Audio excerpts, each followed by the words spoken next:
Eccoci qua, mister. Un primo tempo che ha vestito i colori del Conegliano, dove potevate anche andare in vantaggio. Nel secondo tempo siete un po' calati, è uscito un po' il Portogruaro, dove ha avuto anche il Portogruaro delle occasioni. Che lettura dà questa partita?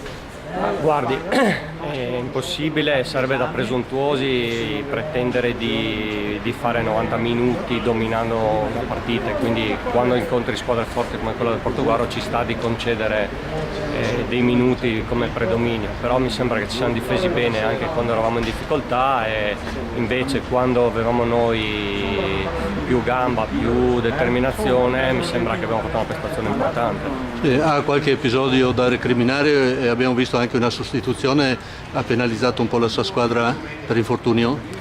Ma sai, come dicevo prima al collega, noi stiamo tracciando una linea, stiamo costruendo una squadra, è chiaro che è condita di tanti giovani, quando tu perdi il capitano poi entra un giovane che però noi dobbiamo essere bravi a far crescere attraverso gli errori che loro fanno e andare a migliorarli, per cui non c'è nessun tipo di problema. Sì, si è visto comunque un buon Conegliano, ben messo in campo come si diceva prima, soprattutto nel primo tempo.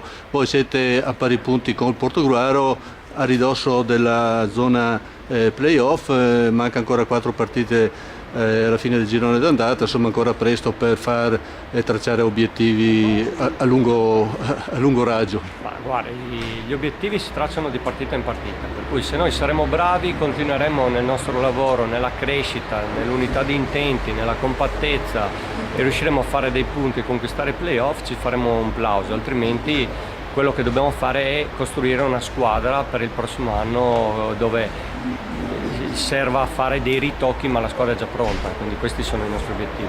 Per chiudere, tutto sommato un 0-0, un punto che vi sta bene? Ma come dicevo prima, se è finita 0-0 vuol dire che ci sono stati commessi degli errori, noi abbiamo avuto delle occasioni importanti, dovevamo finalizzare, non l'abbiamo fatto e quindi andiamo avanti con il risultato positivo. Bene, grazie mister. Grazie a voi.